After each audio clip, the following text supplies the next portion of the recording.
Ótimo. Então, tá bom.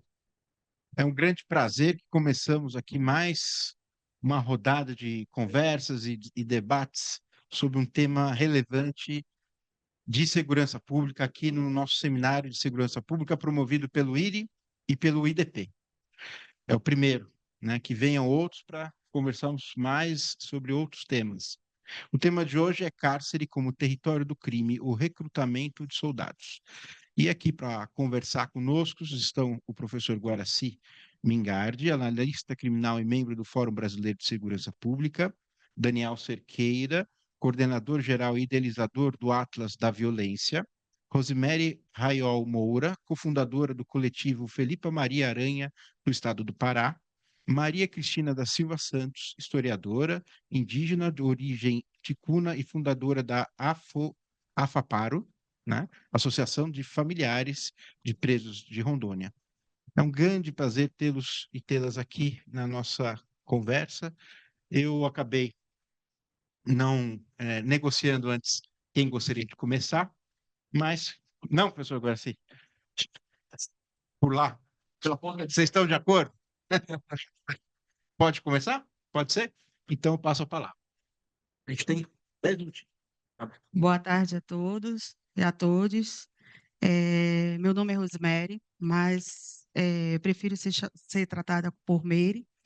Sou mulher negra, nortista, me sustento pelo comércio de roupas femininas, né, tenho uma loja online e ingressei na luta em 2016, após conhecer o meu atual companheiro, em uma saída temporária. E a partir do momento que eu comecei a visitá-lo, percebi a imensa vulnerabilidade das famílias, sendo muitas analfabetas. Entendi que eu precisava colaborar em alguma forma com aquelas pessoas que estavam na mesma situação que eu, mas que pela deficiência de estudo e formação ficavam perdidas sem saber o que fazer. Para exemplificar, houve um caso em que uma família fez o contato comigo e me trouxe o, e me contou que o filho havia sido preso e eu consegui saber a situação processual dele, ligando para a vara de inquéritos implorando informação. Descobri que ele tinha sido preso por 18 gramas de maconha.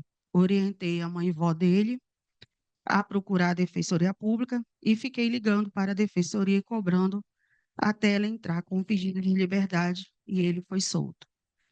Dessa vivência nasceu o meu sonho de ser advogada, que espero brevemente realizar na força dos orixás. O coletivo do qual sou fundadora é composto por familiares de pessoas em privação de liberdade da capital e do interior. Está articulada desde o dia 5 de agosto de 2019, quando iniciou a intervenção da FTIP, Força Tática de Intervenção, atual Força Tarefa Penitenciária Nacional. Decidimos dar, no nosso, decidimos dar ao nosso coletivo o nome de Filipa Maria Aranha, heroína e liderança quilombola da região do Baixo Rio Tocantins, no Pará, por sua história de luta pela liberdade. Importante destacar que o nosso estado é muito grande. Temos 53 unidades prisionais, sendo que o acesso a essas unidades, em muitas vezes, se dá através de transporte fluvial, com uma viagem que pode durar, em média, até 3 dias de embarcação, ou 2 dias de ônibus, dependendo do acesso à cidade. Apesar de estarmos auto-organizadas, temos impedimento para participar de articulações locais, regionais e nacionais, devido ao violento processo de criminalização dos familiares vindo das instituições do Estado do Pará e seus poderes legislativo, executivo e judiciário. Nós, familiares, nos reunimos e começamos a buscar apoio para o enfrentamento às graves violações de direitos humanos dentro do cárcere. O nosso primeiro ato foi reunir com a OAB e seguimos buscando o Ministério Público Federal, onde conseguimos a retomada da visita, a entrada de advogados, a entrada de kit de higiene, e isso em 2019. E a partir daí foram inúmeras reuniões com o Ministério Público Federal, OAB, Vara de Execução Criminal do Estado do Pará, Secretaria Penitenciária do Estado do Pará, Assembleia Legislativa, Defensoria Pública, Ministério Público do Estado do Pará. Ainda nos reunimos com a Pastoral Carcerária Nacional, Justiça Global e a plataforma DESCA. Recebemos a missão do Mecanismo Nacional de Prevenção e Combate à Tortura. Alcançamos nos reunir com o deputado federal Helder Salomão. Através dele foram realizadas 2 audiências públicas no âmbito da Comissão dos Direitos Humanos, em dezembro de 2019. Buscamos diversos caminhos e, como resultado, a OAB publicou um relatório circunstanciado chamado Crise no Sistema Carcerário do Estado do Pará, Brasil. Continuamos buscando espaço de construção com os órgãos de instituição, Câmara Legislativa Federal, através da presidente atual da Comissão dos Direitos Humanos, a Luziane Liz, Ouvidoria Nacional de Direitos Humanos e o Conselho Nacional dos Direitos Humanos. O Estado brasileiro é o país que mantém as prisões mais desumanas e violentas da América Latina. Essa natureza promoveu o espaço de cumprimento de pena em território de recrutamento e o crescimento das organizações criminosas. As autoridades brasileiras nunca tiveram uma ação efetiva para que os espaços de cumprimento de pena existissem respeitando os direitos humanos, que fosse apenas espaço de privação de liberdade. Em vez disso, a sua negligência, incompetência ou falta de vontade política continua a permitir que facções criminosas usem prisões para o recrutamento de novos membros. O fracasso do governo do Estado em enfrentar a deterioração de sua infraestrutura, rompimento dos laços familiares, superlotação, a falta de assistência jurídica, o não raro alguns processos caem no esquecimento, a falta de assistência à saúde, a falta de acesso ao trabalho e à educação, e ainda a falta do básico, do mínimo, da dignidade humana, como acesso à comida decente e à água potável como fornecimento constante. Não existirá ressocialização sem garantia dos direitos mencionados. Sem isso, as prisões não passam de masmorras para o extermínio das pessoas negras, indígenas e pobres. O Estado do Pará tem hoje, como organização criminosa majoritária, o Comando Vermelho.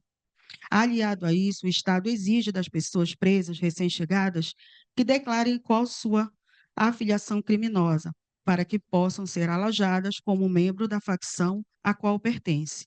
Mesmo aquelas que afirmam não pertencerem a nenhuma facção criminosa, são encaminhadas para as celas de algum membro de facção, sobre a alegação da falta de espaço.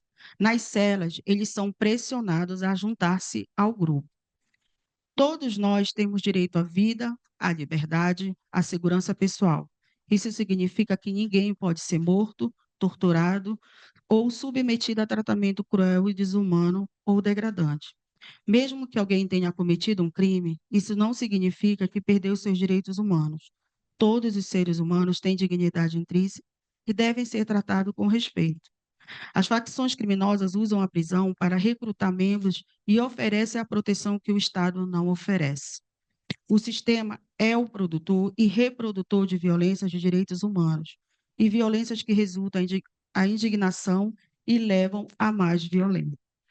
Os problemas relacionados aos desafios da ressocialização dos presos, frente à realidade brasileira, vão desde a baixa escolaridade, moradia em situação de vulnerabilidade, desemprego, informalidade, reincidência penal, onde se observa que muitos que ali reincidem têm algum tipo de dependência química, até mesmo a dificuldade no convívio no dia a dia, devido ao preconceito que sofre dos fatos ocorridos no passado. Considerando que a principal estratégia das facções é oferecer a proteção que o Estado não oferece. As medidas que julgamos determinantes para promover a escolha de outros caminhos são a criação do Sistema Estadual de Prevenção e Combate à Tortura, como Comitê Estadual de Prevenção e Combate à Tortura, e Mecanismo Estadual de Prevenção e Combate à Tortura, que devem ser independentes e seus integrantes selecionados através do chamado público. Também é indispensável o fortalecimento da atuação dos conselhos da comunidade, com a inclusão como representante da sociedade civil, familiares de pessoas em privação de liberdade, para que possam exercer seu papel de fiscalizadores das condições do cárcere. Isso garantiria a fiscalização e manutenção da alimentação, direito à água, condições estruturais e o direito à visita, tão indispensável à reintegração do preso. Instituto Médicos Legais, independente. Questão preocupante é a falta de independência dos órgãos periciais, hoje vinculados à Secretaria de Segurança Pública, uma situação clara de conflito de interesse que pode gerar uma atuação corporativista dos peritos, especialmente em casos de tortura ou tratamentos cruéis, desumanos e degradantes. Acesso à justiça, a ampliação do número de defensores públicos e recomenda-se o fortalecimento e autonomia financeira das defensorias públicas estaduais e da União, para a celeridade de andamentos processuais e celeridade da realização das audiências de custódia. O impacto das drogas no sistema prisional é hoje uma das principais ferramentas do encarceramento e reincidência em massa no Brasil. E precisamos reduzir esse impacto com políticas públicas de combate e prevenção ao uso abusivo das drogas, aumentando o quadro de apoio, assistentes sociais, psicólogas e sociólogas. A lei antidroga brasileira funciona como instrumento de criminalização da pobreza e alimenta a lógica belicista da guerra às drogas, ao invés de tratar o tema como uma questão de saúde pública. O tratamento digno às mulheres encarceradas, garantia do direito à maternidade, contratação de pediatras, elas também são especialmente afetadas pela falta de estrutura material nas unidades prisionais. A valorização da educação e do trabalho, priorizar e incentivar a educação e o trabalho nas unidades prisionais, principalmente ferramentas contra a reincidência. Índice de engajamento de presos em atividades educacionais é de apenas 11%. A mesma situação é verificada no acesso ao trabalho, além de contrariar as garantias previstas na execução penal e em tratados internacionais assinados pelo Brasil. A falta de políticas estruturadas nessas duas esferas coloca em risco a capacidade da reintegração da pessoa encarcerada à sociedade, objetivo que deveria nortear o sistema prisional. O regime semiaberto restabelecido nos seus integrais termos, pois todos permanecem em regime fechado efetivamente ou recebem uma tornozeleira sem nenhum outro apoio. Políticas públicas para os egressos ou sobreviventes do cárcere. Medida de auxílio ao reingresso à liberdade, ao mercado de trabalho, programas federais e estaduais são limitados. Outro problema grave é a dificuldade que muitos sobreviventes encontram por serem abandonados pela família e não têm para onde ir. E não existe espaço de acolhimento específico. Além disso, as inúmeras violências sofridas dentro do cárcere proporcionam que muitos até saiam com problemas psicológicos, além da vulnerabilidade econômica, o que dificulta o processo de buscar um emprego ou a sua reintegração total à sociedade. Por isso, é essencial a ampliação maciça de recursos que sustente políticas públicas para os sobreviventes das prisões, auxiliando o reingresso no mercado de trabalho e disponibilizando adequado atendimento psicossocial aos egressos e familiares. A efetivação do direito constitucional e acesso à saúde. O quadro do acesso à saúde é grave no sistema prisional brasileiro. Garantir o direito à saúde também significa reduzir a população prisional, vivendo em celas insalubres, mal ventiladas e superlotadas. A privação de liberdade já é uma punição e deve ser aplicada de maneira justa, proporcional. Não é necessário infligir sofrimento adicional às pessoas que já estão cumprindo pena, e muito menos aos seus familiares. A imposição desse sofrimento é crime. A proteção dos direitos humanos é uma obrigação do Estado brasileiro garantida na Constituição Federal e também é uma obrigação que o Brasil é signatário de acordos e tratados internacionais de direitos humanos.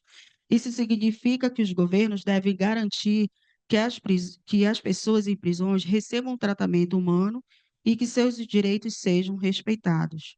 Os presos estão cumprindo a pena imposta pela lei. No entanto, depois de todo o relato, nos resta a pergunta: quem vai pagar pelos crimes de tortura do Estado do Pará e do Estado brasileiro? penso que a violência que tem permeado nossas vidas já deixa explícito quem está pagando por estes crimes. Somos nós mesmos ou mesmas. Agradeço a oportunidade, a, orga, a organização do seminário pelo convite, em nome do Dr. Valfrido, que nos integrou ao debate e à construção de ações de segurança pública em direitos humanos, e salientar que ser familiar não é crime.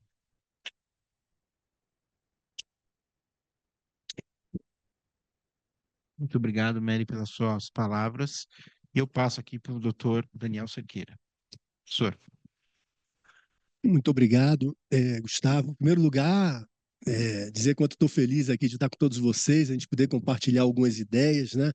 E em particular aqui com meus companheiros e companheiras de mesa, e dizer que essa mesa ficou muito interessante, né? Porque é muito plural, os pontos de vista, né, do coletivo, né, também indígena.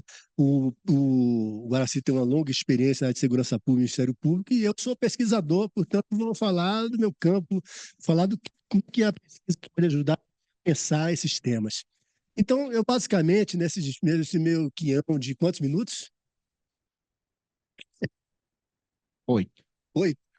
Porra, tudo isso nesse quinhão de 8 minutos que eu tenho aí, eu vou tentar passar duas mensagens aqui, falar duas coisas. A primeira é dois temas. A primeira, falar da relação, o que a gente conhece sobre a relação entre encarceramento, crimes e a reabilitação de jovens, que é o tema da mesa, né? E o segundo ponto, a gente vai falar de um elemento central dentro da questão do encarceramento no Brasil, que é a questão das drogas. E aí, meus amigos e minhas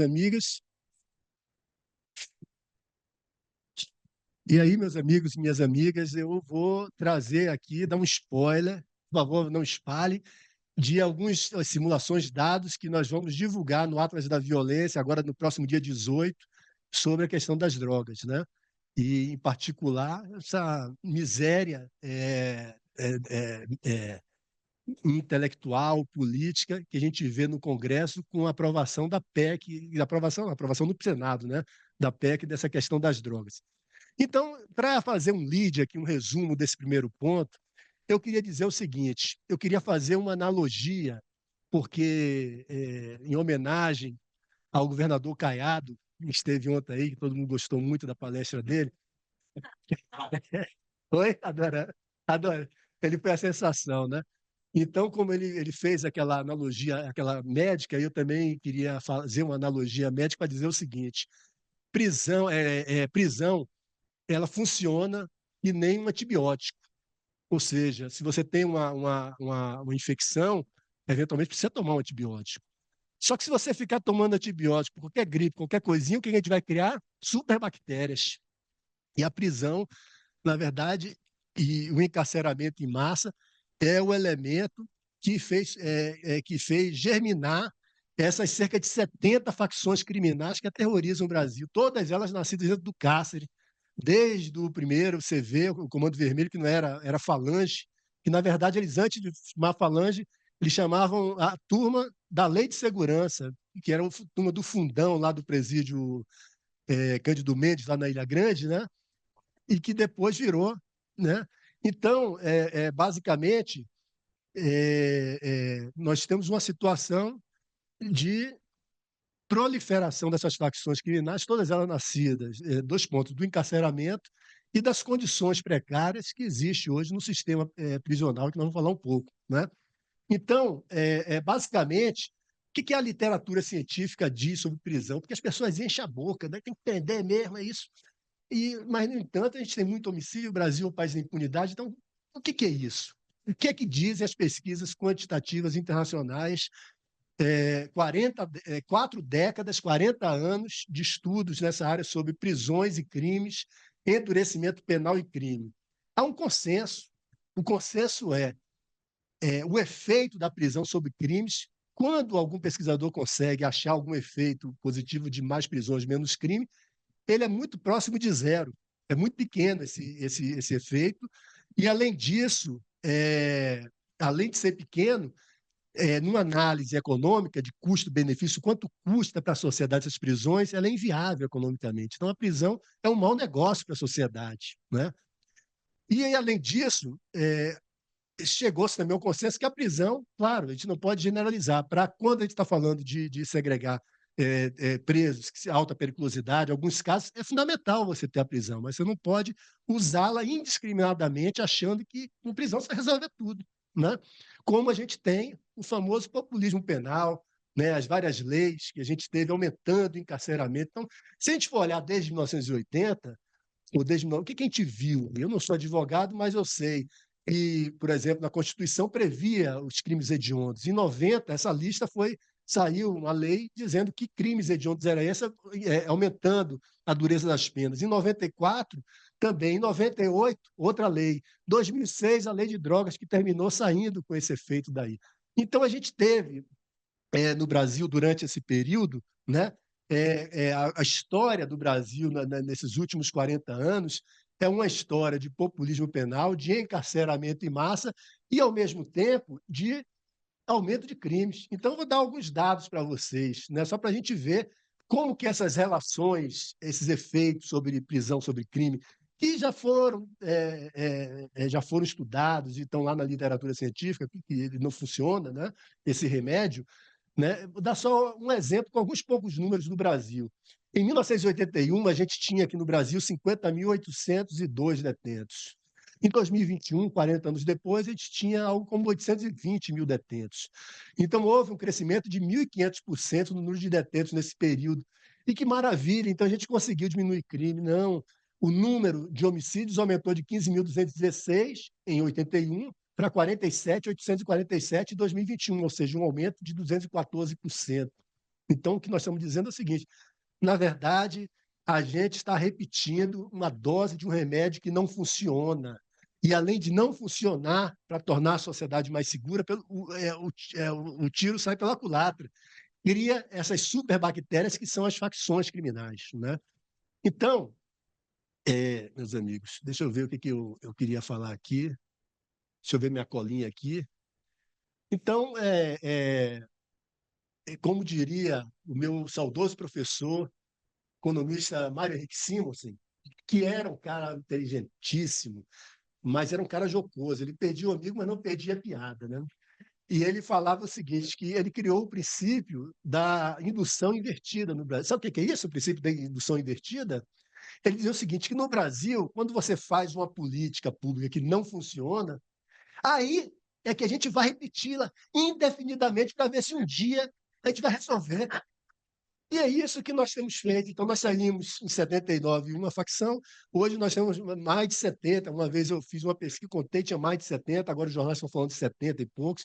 Então, e como é uma coisa muito dinâmica, algumas criam, outras têm acha e tudo mais, mas é algo nessa ordem de grandeza, né? Mas a questão é, por que existe essa superpopulação, superlotação, né? Então, basicamente, por um lado, você tem essa ideia, essa questão do populismo penal, do endurecimento das penas, vão prender todo mundo que vai resolver, né? E que a gente sabe que não funciona. E, por outro lado, existe uma dificuldade prática e financeira de você criar um sistema prisional que permita a ressocialização. Porque, veja, é uma coisa natural. Se o cara entra, um dia, possivelmente, esse cara vai sair para a sociedade. Então, a lei de execuções penais da década de 80 é uma lei maravilhosa, que não é cumprida. Não é? Então, basicamente, não dá. E por que há esse superencarceramento? É muito difícil, do ponto de vista burocrático, você criar estruturas prisionais para garantir esse aumento de demanda. Então, de 1981 para cá, a taxa, o aumento da população prisional a cada ano, em taxas contínuas, ou seja, compostas, né, cresce 7,2% ao ano. Então, o número de detentos no Brasil, nos últimos 40 anos, cresceu 7,2% ao ano, mais do que a gente possa ter no investimento em juros reais ou qualquer outro investimento que se vai fazer. Então, essa é uma das coisas que mais sobe no Brasil, em termos reais, né? Por que nós somos, ao mesmo tempo, o país da impunidade? A gente sabe. A gente prende e prende mal. A gente prende não aquele que deveria ser preso E quem é que deveria ser preso? Aquelas pessoas que representam real perigo para a sociedade, os grandes, os matadores profissionais. A gente sabe que, por exemplo, quando tem uma favela lá que tem muita gente que, ou algum lugar tem muita gente que morre, tem 1 ou 2 matadores. Como é que a gente vai descobrir quem é esse matador? Com trabalho de inteligência policial, investigação, você vai lá e identifica quem é o cara, aí depois de um trabalho desse, uma polícia qualificada, ela vai lá e prende esse cara. Como é que a polícia hoje funciona? Na verdade, não é nada disso. Praticamente as prisões não são feitas na base da investigação qualificada, mas do policiamento ostensivo. E a polícia na esquina ali vai prender quem? O ladrão de galinha, o cara que está com a trouxinha, o cara que muitas vezes não está fazendo nada, mas é preso porque o policial precisa cumprir uma cota de prisões. Às vezes isso acontece, né? Então a gente tem que resolver esses problemas todos. Mas como meu quinhão é de tempo já está perto de se esgotar, eu queria falar basicamente dessa coisa absurda, né, da lei de drogas, né? Porque a lei de drogas, eu não diria nem a lei de drogas, vou dar um passo atrás. Eu diria o seguinte: o proibicionismo de drogas e a política de guerra às drogas é a maneira mais eficaz e mais eficiente de desperdiçar vidas humanas e dinheiro público, dinheiro da sociedade, recursos da sociedade, né? E vamos ver alguns números. Então, diz assim, pô, se é ineficiente, então o que a gente vai, qual é a política ideal? É uma longa discussão, não é um assunto fácil. Vamos legalizar todas as drogas? De que forma? Como é que isso vai ser feito? E o pessoal das favelas, que, por exemplo, vão perder esse recurso, eles vão cometer outros crimes, como é que a gente vai lidar com essas questões? Então, tem vários pontos que a gente precisa resolver. Mas, no começo, a gente, para ter uma longa caminhada, a gente precisa dar os primeiros passos. Um primeiro passo óbvio era exatamente a gente criar critérios objetivos para separar a pessoa presa, separar se ele é traficante ou se ele é usuário. Infelizmente, a lei de 2006 ela não deixava isso claro. Então, você tem um artigo 28 que fala do usuário, 33 que fala do tráfico, e no núcleo do tipo penal dessa coisa de uso e tráfico, existem vários verbos que se sobrepõem, né? Como portar, como levar, como guardar. Então, esses verbos eles estão tanto na tipificação do uso quanto na tipificação de tráfico. Então, no final das contas, o cara vai ser traficante ou não, a depender do quê? A depender do delegado, que olha para a cara do sujeito e diz o seguinte: se o cara for pretinho e ele for pobre, morar perto da favela, ele está ferrado, porque ele vai responder por tráfico, associação ao tráfico, e ele vai pegar uma pena que vai impossibilitar ele responder liberdade, né? Então, na verdade, a lei de drogas, o encarceramento penal, ela é fruto, na verdade, ela não seria possível no país se não tivesse como esteio o racismo institucional e o racismo estrutural. Então, na verdade, é isso que garante exatamente esse processo de acúmulo de prisões viesadas para a população negra e pobre e, ao mesmo tempo, esse acúmulo de prisões que vão alimentar o crime organizado. Veja que loucura! Então, vamos pensar o seguinte: então, como é que a gente poderia dar um primeiro passo para desarmar essa bomba social e econômica? E aí eu vou terminar com isso, que eu já sei que eu já terminei, vou só falar um número que eu prometi para vocês, vai ser que eu não cumpro a promessa. Um minutinho só. 1 minuto. Que é o seguinte: o IPEA fez vários estudos mais abrangentes no Brasil, com processos de tráfico de drogas no Brasil, né? Pegando todas as unidades federativas, um trabalho durou uns 3 anos, os caras, a turma pesquisando lá fundo, e descobriu algumas coisas, né? E eu vou falar só, vou listar basicamente essas descobertas e falar de um número, né? Bom, primeiro, a maioria dessas pessoas presas por tráfico são jovens, até 30 anos, negros, baixa escolaridade, né? Quanto às circunstâncias da prisão, eles tipicamente são presos em flagrante. 85% das prisões é prisão em flagrante, né? Por policiais militares. E tem o seguinte: apenas 16% dos inquéritos policiais estiveram relacionados a alguma investigação anterior. Cerca dos 41%, e aí é o mais grave, que sobrepõe contra o Estado Democrático de Direito. 41% dessas prisões, os caras foram presos dentro de casa sem mandado judicial, né? Então tem uma coisa meio absurda, E a gente olhou o perfil do usuário de drogas e aí fez uma simulação dizendo o seguinte: e se a gente criasse um critério objetivo, dizer o seguinte: 100 gramas, até o cara com até 100 gramas de maconha e 25 de cocaína, ele vai como usuário. Passou disso, aí ele entra como tráfico. Um critério objetivo. Aí fizemos isso, e qual é a conclusão que a gente chegou? Basicamente, se a gente fizesse isso, essa política, nos dados de hoje, 35% das pessoas presas no Brasil que respondem por tráfico estariam encaixadas a elas, seriam liberadas. Isso representa, no total da população prisional, 8,2% dos presos. São vagas que ajudam a gente a manter o sistema. E quanto é que isso custa para a sociedade? Ou seja, se a gente aplicasse isso, quanto é que a sociedade ia economizar cada ano? Mais de 2 bilhões por ano.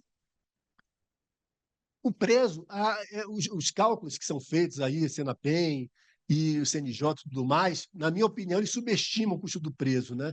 Mas veja no Atlas lá que a gente vai dar uma tabelinha do custo do preso por cada unidade federativa. Em breve. E, então é isso aí, como já passei muito do tempo, queria agradecer a atenção de vocês, pedir desculpa por extrapolar um milhão de tempo aqui. Obrigado. Professor Daniel.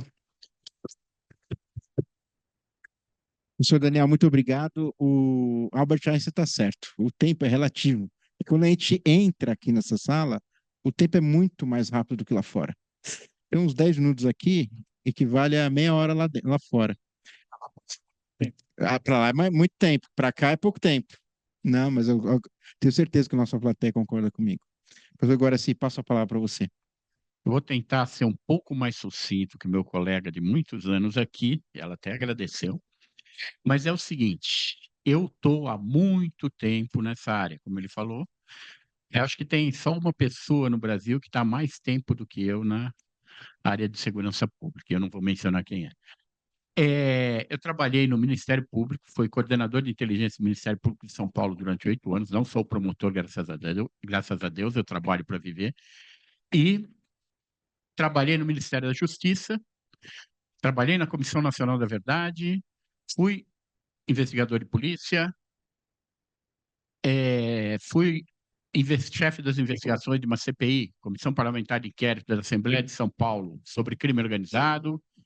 Meu mestrado e doutorado são sobre isso. Mestrado sobre polícia, o livro já faz muito tempo, e o doutorado é sobre crime organizado. Vejam só, quando eu escrevi sobre crime organizado, quando eu estava pesquisando, ninguém conhecia o PCC. Se eu mencionei no livro, foi de passagem. Eu sou de São Paulo, porque foi publicado em 97, eu devo ter escrito em 95. O PCC já existia, mas não era nada. Não era nada. Era mais um daquelas quadrilhas de cadeia, tá? Bom, depois de ter feito autopromoção, tem outras coisas que eu fiz aí, mas eu não vou falar tudo, porque várias delas não vale a pena. Eu passei, só para vocês terem uma ideia, dessa questão de cadeia, o pessoal normalmente fala que eu passei mais tempo no Carandiru do que alguns que estavam presos lá, né, na casa de detenção, porque eu fui lá muitas vezes antes de demolir o Carandiru. E fui muito, faz anos que eu já não vou em presídio. Não vou falar que eu tive recentemente, mas eu já fui muito durante, que eu sou pesquisador nisso há, bom, um tempo. Mas acontece o seguinte, vocês entenderem como foi o recrutamento, eu vou usar o exemplo do PCC. Como ele cresceu, do jeito que aconteceu.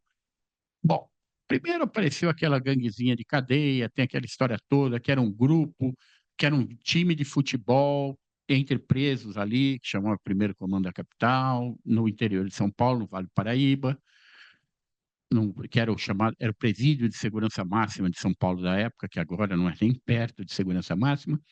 Eles nasceram lá, depois a maioria era ladrão de banco, da mesma forma que nasceu o CV, certo? O CV nasceu com ladrões de banco, o início, ninguém era traficante, era tudo ladrão de banco. Estavam cumprindo pena lá no Rio de Janeiro, junto com os prisioneiros políticos que a ditadura tinha preso, porque roubo a banco era crime contra a segurança nacional. Então, você misturou os presos, que eram ladrões de banco, com aqueles que estavam fazendo isso para financiar a guerrilha ou a luta contra o governo militar. Uma coisa do tipo, tá? Bom, Lá, por algum acaso, eram ladrões de banco também, já é outro período, já é nos anos 90. Aí, em algum momento, transferiram a maioria deles para o Carandiru. E eles foram ganhando espaço. Por que eles ganharam espaço? Ofereciam segurança. O Carandiru era lotado, muito lotado. Milhares de presos a mais do que cabia. E aí? Tinha gente que não tinha cela, dormia nos corredores. Não estou brincando. É, era um inferno para muita gente. Tinha preso ali os laranjas, que eram estuprados dia sim e dia não, sabe? Tinha uma série de coisas. O que o PCC foi fazendo? Foi oferecendo segurança. Nós juntos podemos ir contra ele. O principal gangue que tinha no Carandiru era a seita satânica. Eles foram crescendo, crescendo, e chegou um dia, uma noite, o PCC cresceu tanto que matou todos os líderes da seita satânica no mesmo dia. Eles tinham organização, enquanto esse aí era mais um grupo de cadeia mesmo. Era uma quadrilha de cadeia, seita satânica, ainda é. Tem uns remanescentes por aí, em São Paulo. Bom, estavam todos ali no Carandiru. O Estado juntou todos no Carandiru e eles ganharam o controle do Carandiru. Aí um gênio pensou, não, a gente tem que separar eles. Então levaram para várias cadeiazinhas no interior, que naquele momento estavam explodindo, estavam construindo, triplicou o número de vagas no estado de São Paulo, que depois acabou destruindo o Carandiru, né? Mas espalharam. E aí é o que a gente falou, eles foram fazer catequese na prática, a catequese do PCC. Eles foram nesses lugares, alguns, né? Iam lá para falar, é assim, assim, assim que funciona, e foram ganhando. Agora eles têm mais de 80% do sistema penitenciário paulista, tá? Estão maioria no sistema do Paraná, era no... Bom, São Paulo e Paraná com certeza, e tem em vários outros estados, a gente sabe. Aí, o que acontece? Chegou uma hora e falaram, a gente dá um break nisso. Começaram a separar de novo, iam tirar os líderes para levar não sei para onde, mas eles já tinham se preparado. No ano 2000, eles fizeram a primeira mega rebelião. 2000, 2001, 2002, fizeram a mega rebelião, a primeira mega rebelião, 27 presídios que explodiram na mesma hora no estado. Então, você tem 27 rebeliões, ou seja, eles estão bem organizados, pelo menos em 27 presídios, né? Mataram um juiz nessa época, mataram 6 ou 7 policiais, mas foi em 2001, 2002. E aí foram mais ou menos controlados. Eu dei uma palestra junto com um delegado, que era diretor do DEIC, Departamento de Investigação Criminal, lá de São Paulo, que era polícia antiga, até era meio esperto, mas falou uma bobagem muito grande. Ele falou para mim, falou lá no meio do debate, o PCC tinha um dente só e nós quebramos ele. Aí, em 2006, teve o grande ataque do PCC, quando eles mataram dezenas de policiais, não foi um nem dois. Assim, 5, 6 dias eles mataram um monte de gente. Depois o Estado foi matando, matando e matou 700 pessoas. Alguns criminosos, outros não criminosos, é só ver a polícia correu, então bandido vão matar. Então morreu um monte de gente que não devia também. Que também não devia morrer os outros, mas estou falando desses aí não deviam nada para a sociedade e morreram também. Então, em 2006, o PCC mostrou o poder. Aí, ninguém mais segura, porque aí tudo quanto é preso, eles não são do PCC. Você tem dois tipos, pelo menos, tá? Você tem o irmão, que é aquele que prestou o juramento, que eles fazem, que eu não sei se vocês viram, mas tem outras bancas aí falaram, o juramento que tem que prestar na máfia, eu nunca consigo falar esse nome, Drangheta, e outras coisas que ele presta juramento. Na máfia italiana, na máfia americana, e aqui também o pessoal presta o juramento. Isso tem um ritual, tem que passar pelo ritual. Esses são os irmãos, os associados, que quando não estão na cadeia, pagam mensalidade. Todo associado fora da cadeia paga mensalidade. Tem que arranjar o dinheiro. Quanto? 3, tá. Tentar. Aí, eles ganharam essa força toda, estavam dispersos todo o Estado. Vamos pensar o seguinte: o que fazer depois disso? O que o Estado pode fazer? Pode imaginar que tentaram, de 2006 até agora, tentaram de tudo. 2006, até 2003, 2004, eles não tinham grande poder no tráfico. Eles tinham poder dentro do tráfico na cadeia. Mas você vai perguntando os lugares, As biqueiras, como a gente chama lá em São Paulo, as biqueiras do PCC, que são do PCC, foram aparecendo 2004, 2005, e agora ele tem hegemonia. Não tem o controle total do tráfico lá, mas tem hegemonia. Isso lembra outra coisa. Bom, e aí?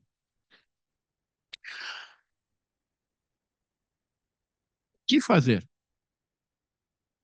O que o Estado pode fazer? Agora, ninguém sabe, ninguém tem uma ideia, ninguém tem um programa para o controle, certo? O que está acontecendo nos presídios brasileiros é que às vezes o PCC manda, mas depois às vezes é o CV. Então, a briga deles é que faz o controle de quem manda ou não manda. O Estado não decide isso. O Estado não tem poder para fazer isso. Eu não sei em locais isolados, alguns presídios aqui e ali e tal. Por exemplo, presídio federal, eu tive em vários deles, e num da Mato Grosso do Sul, eu acho, ou Rondônia, não me lembro mais, acho que era em Rondônia, o negócio era o seguinte, você tinha uma ala do PCC, eram duas alas, uma ala, são três alas, mas só tinha duas ocupadas, uma do PCC e outra do CV, que faziam banho de sol em horário separado. Estamos falando do presídio federal, porque até agora só teve duas pessoas que fugiram no presídio federal, que foi esse ano, né? É, é um lugar mais controlado que tem. Assim mesmo, você tem que manter os caras presos, separados, senão eles se matam lá dentro. E tem mais guarda. Presídio federal, muitas vezes tem mais guarda do que preso, que é o contrário do sistema normal. E, quando eu não vejo solução, vou comparar rapidamente com outra coisa, que é a seguinte. Bom, Cracolândia. Eu pesquiso a Cracolândia desde a primeira pesquisa que a Secretaria de Segurança do Estado de São Paulo me contratou para fazer sobre a Cracolândia, foi em 95. Estava começando a Cracolândia. De lá para cá, o ano passado, por exemplo, eu fui 20 vezes, pelo menos, na Cracolândia, que estava escrevendo sobre o crime no centro de São Paulo.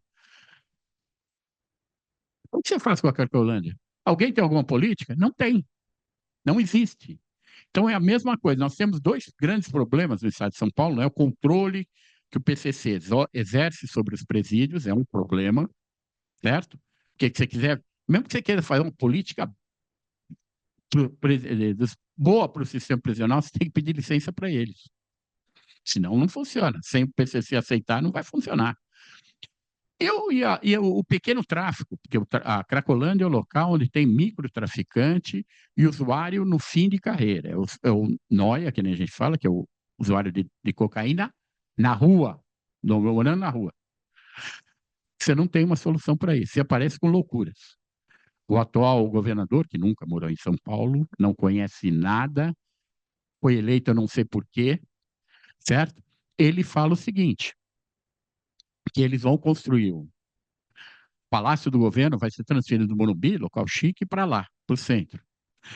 Gente, isso vai fazer com que a Cracolândia já mudou 6 ou 7 vezes local, tá? Vai mudar daqui para meia dúzia de quadras para lá. Só isso. Você constrói no lugar que eles estão, eles vão para outro. Já fizeram isso. Tá? É a mesma coisa do sistema prisional. Toda hora você vai trocando 6 por meia dúzia lá e não tem uma política de desencarceramento, que nem falamos, para você, uma política para o cara ter o que fazer depois do presídio, uma política para fazer com que aqueles que querem largar o PCC possam fazê-lo, porque depois que prestou juramento, só em algumas circunstâncias especiais que você pode voltar atrás, tá? Então você tem que ter políticas para isso, mas nós não temos políticas pensadas. Temos sim, de vez em quando alguém inventa, vamos aumentar as penas para homicídio, no período que homicídio virou crime hediondo, nos primeiros 10 anos depois de virar crime hediondo, foi crescendo todo ano o número de homicídios. Ou seja, a pena ser maior não diminui o número de homicídios de jeito nenhum. E só para falar uma coisa, só mencionar bem rapidinho uma coisa que o Daniel falou, senhores, existe uma lenda urbana que os homicídios têm a ver com tráfico.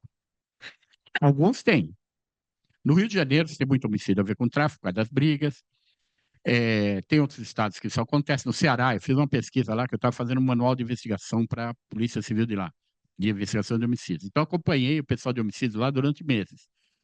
Bom, o que acontece? Lá, naquele momento, tinha uma briga entre o Comando Vermelho e os Guardiões do Estado, que eram um grupo que se separou do PCC para ter um comando do PCC para ter um comando local, e era mais ou menos vinculado ao PCC, e tinha o Comando Vermelho. Então, em Fortaleza, eles se matavam, porque tinha uma biqueira aqui, outra a 100 metros, e eles se matavam.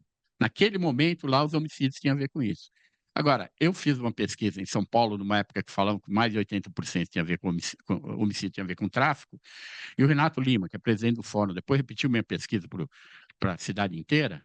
A primeira que eu fiz foi para a Secretaria de Segurança, mostrou que o maior motivo dos homicídios naquele momento em São Paulo era briga de bar. Quase 20% era briga sem motivo, começou no bar. E para terminar, e o resto, o tráfico vinha com 12% só, tá? Mas para todo mundo era. O tráfico, às vezes às vezes não. A gente precisa ver, às vezes às vezes não. E isso eu verifiquei também na pesquisa que eu fiz na capital do Mato Grosso, a mesma coisa. O número de homicídios era pequeno, só para terminar com uma piadinha. Sobre briga de bar, o Departamento de Homicídios de São Paulo, que já foi muito bom em determinada época, aliás, na época prendeu todos os matadores da periferia, que diminuiu o número de homicídios, eles têm a piadinha que falam que briga de bar, o pessoal morre. É uma coisa animal. É uma lei. Porque assim, o sujeito chega lá e começa a beber. Lugar lotado. Bar na periferia, aquele bar que, na verdade, você não tem nem espaço para ficar. Então, a primeira vez, no começo, o cara entra no estágio do macaco. Alegre, brinca com todo mundo, faz aquelas coisas. Continua bebendo, aí vira leão. Começa a brigar com todo mundo e tal. O último estágio, ele fala, o último estágio é o do porco, né? O pessoal cai na rua, tal, vomita na calçada, aquelas coisas. Mas o problema é o estágio do leão. Está todo mundo bebendo lá, um ou dois ficam bravos e eles se matam. Certo? Então, a gente tem que cuidar, dar o nome para as coisas para fazer uma política. É tráfico, violento, vamos para cima. É homicídio, tem que ir sempre para cima. Então, é isso, tá? Desculpa, eu fui além do meu tempo, ela está brava comigo toda a vida. Imagina. Tá? É só isso. Obrigado. Professor Guaraci, muito obrigado. Obrigado pelas suas palavras e obrigado pela concisão. Eu passo a palavra para a doutora Maria Cristina da Silva Santos. A palavra é toda sua. Boa tarde a todos e a todas. Eu quero pedir licença aqui para me pegar minha colinha aqui, que eu me organizei para falar para vocês. Sou Cristina Santos, indígena, ticuna, historiadora, formada pela Universidade Federal do Acre. Nasci em Tabatinga, no estado do Amazonas. Fui vítima de violência do Estado. Visitei o cárcere por vários anos. Sou abolicionista penal e ativista. Faço parte do Comitê de Penas Alternativa, entrego o Fórum de Proteção da Criança e do Adolescente, também fundadora da Associação dos Familiares dos Presos do Acre, criado no ano de 2003 e teve suas atividades até 2007. Estou presidente da AFAPARO, a Associação dos Familiares dos Presos de Rondônia, desde 2019, onde desenvolvo um trabalho de defensora popular de direitos humanos em todo o Estado, levando conhecimento e apoio para todas as famílias de pessoas privadas de liberdade. A AFAPARO é a primeira porta onde as famílias batem. A partir daí, fazemos as denúncias, requerimentos, ofícios e articulações para os setores competentes como Defensoria Pública, Mecanismo Estadual de Prevenção e Combate à Tortura, Ministério Público, Vara de Execução Penal, Comissão de Direitos Humanos da UAP, Grupo de Monitoramento de Fiscalização do Sistema Prisional e Socioeducativo. A atuação da AFAPARO no Estado não é somente um canal de denúncias.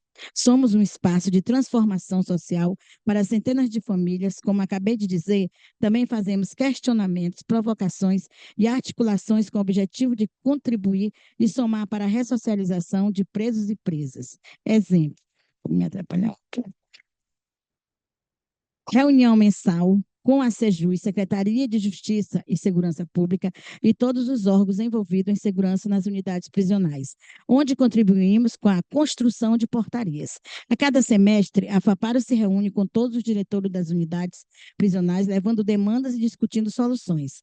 A cada 15 dias, a FAPARO se reúne com o juiz da Vara de Execução Penal com o intuito de alinhar pautas das reuniões seguintes, buscando apoio. Apoiamos também familiares com cursos profissionalizantes, seminários e assessoria jurídica. Fazemos incidência política na Assembleia Legislativa de Rondônia na busca de fortalecimento das famílias de pessoas privadas de liberdade e também para a redução de danos do cárcere. Realizamos atividade de formação em direitos humanos com as famílias de pessoas privadas de liberdade. O último foi mês passado, a partir do meu trabalho como articuladora social no projeto Comitê Popular Antonieta de Barros, executada pela Assessoria Popular Maria Felipa, que tem como objetivo incidir na implementação e adequação e aprimoramento dos mecanismos estadual e prevenção e combate à tortura de Rondônia, Minas Gerais e Distrito Federal, aliando aos outros marcos internacionais do OPCAT, Protocolo Facultativo, Convenção da ONU contra a Tortura. Assim, dentro deste projeto, liderei a construção do seminário Desafios para a População Afro-Indígena para a Prevenção e Combate à Tortura no Estado de Rondônia. Nosso seminário contou com a presença de familiares de pessoas presas do interior do estado e da capital. Tivemos um dia aberto ao público, onde contamos com a presença do secretário de Justiça e Segurança Pública do Estado, da Defensoria Pública e do Mecanismo Estadual de Prevenção e Combate à Tortura e do Comitê de Prevenção e Combate à Tortura Estadual. E no segundo dia, tivemos uma formação exclusiva para os familiares sobre o Sistema Nacional de Combate e Prevenção à Tortura e acionamento do Sistema ONU, por meio do apelo urgente às relatorias. A formação foi ministrada pela doutora Nana Oliveira e pelo jornalista Luan Gomide, ambos da Assessoria Popular Maria Felipa, organização parceira da FAPARO. Como efeito imediato desta atividade, tivemos a reabertura de diálogo com o Ministério Público, que nos convidou para uma reunião. Portanto, transformei meu luto na minha luta. Quando a polícia matou meu filho em Porto Velho com 15 tiros pelas costas, foi quando eu percebi que o Estado havia acabado comigo e a única forma de me manter viva seria lutando por justiça e igualdade. E que a partir desse momento me tornei a protagonista da minha história, me tornei uma liderança social no meu Estado. A FAPARO é o resultado coletivo da história que eu reinventei para a minha vida. O cárcere é muitas vezes descrito como o território do crime, um lugar onde linhas entre certo e errado, legal e ilegal, muitas vezes se desvanece. Dentro dessas paredes, uma sociedade paralela se forma, regida por suas próprias leis, normas e hierarquias. Nos corredores sombrios das prisões, as histórias se desenrolam muitas vezes retratando uma narrativa da violência, desespero e luta pelo poder. Gangues rivais competem por território, muito controle e influência, transformando a prisão em um campo de batalha onde a lei do mais forte muitas vezes prevalece. Mas o cárcere é também um mundo pequeno da sociedade, refletindo suas falhas e injustiças. Muitos que habitam essas celas são vítimas de circunstâncias desfavoráveis da sociedade, extramuro que falha nos direitos mais básicos, como a educação e a saúde. Dentro dessas paredes, as histórias de justiça e desigualdade se desenrolam, destacando os problemas mais amplos que permeiam o nosso sistema e a justiça criminal. Dentro das paredes sombrias do cárcere, as facções exercem o poder magnético, atraindo os privados de liberdade de braços abertos, muitas vezes em busca de proteção, pertencimento e poder. Uma série de fatores complexos contribui para o recrutamento de pessoas presas por essas organizações criminosas, transformando as prisões em terreno fértil para a expansão de sua influência. Em primeiro lugar, a solidão, que é o isolamento dentro da prisão, acaba por deixar os presos ainda mais vulneráveis à manipulação e às influências das facções, longe de suas famílias e redes de apoio. Muitos indivíduos buscam conexão e comunidade dentro das paredes frias das celas, e as facções oferecem totalmente isso, um senso de pertencimento e camaradagem em um ambiente hostil. Além disso, as facções muitas vezes prometem proteção aos seus membros, especialmente em um ambiente onde a violência é uma ameaça constante. Aqueles que se sentem ameaçados por rivais e também pelo Estado e podem buscar Nossa. Ui. E podem buscar apoio das facções como uma forma de garantir sua segurança dentro e fora da prisão para suas famílias. O desejo de poder e status também desempenha um papel significativo no recrutamento de presos faccionados. Para muitos indivíduos marginalizados, excluídos pelo Estado, a oportunidade de ascender na hierarquia da facção pode ser irresistível. A promessa de respeito, influência e controle sobre outros presos pode atrair aqueles que se sentem impotentes e desvalorizados. Além disso, a falta de oportunidade, quanto mais dentro da prisão, pode levar a pessoa privada de liberdade a buscar alternativa nos braços das facções, com acesso limitado à educação, ao trabalho e à ressocialização. Muitos indivíduos veem como saída o caminho para o crime organizado e como uma forma de obter recursos para si e para a família. Uma alternativa que muitas vezes é a única opção. Buscam poder e propósito dentro do ambiente claustrofóbico do cárcere. Em última análise, o recrutamento de presos por facções dentro das prisões é um sintoma de falhas mais amplas em nosso sistema de justiça criminal.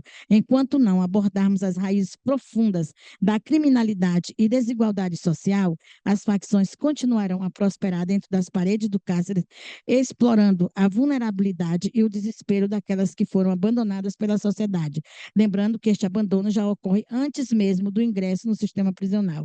Então, como enfrentar a cooptação de presos pelo crime organizado, sabemos que é um desafio complexo, portanto, demanda uma abordagem multifacetada e coordenada.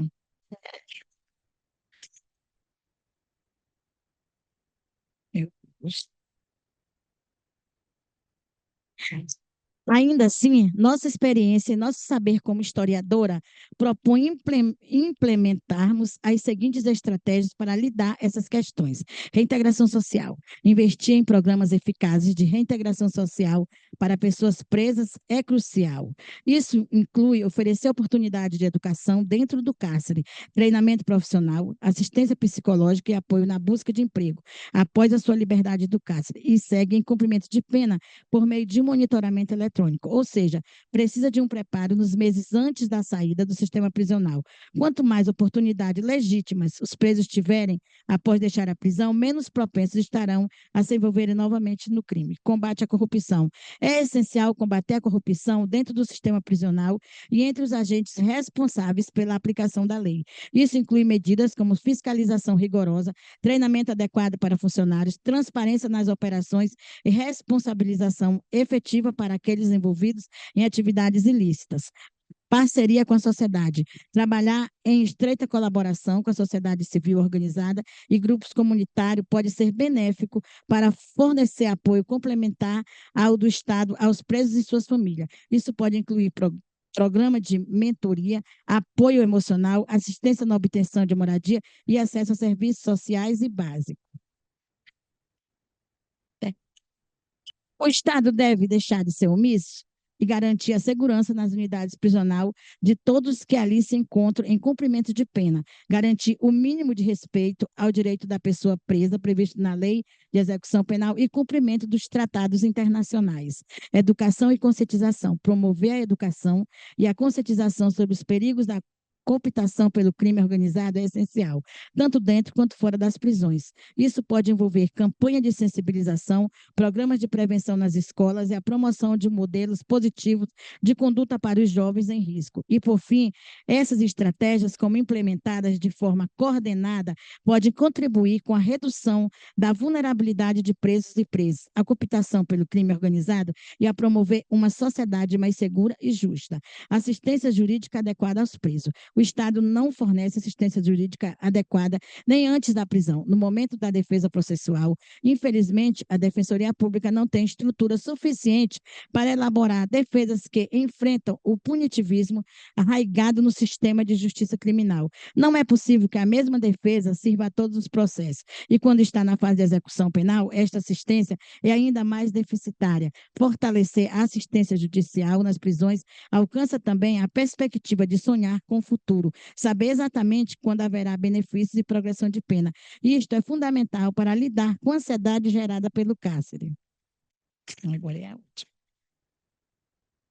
A pena não é perpétua. Agradecemos imensamente a organização do seminário pelo convite do Dr. Valfrido, e é fundamental que nós, familiares de vítimas do Estado, sejamos parte do debate sobre segurança pública. Reconhecer nosso saber é um avanço, uma ousadia deste evento.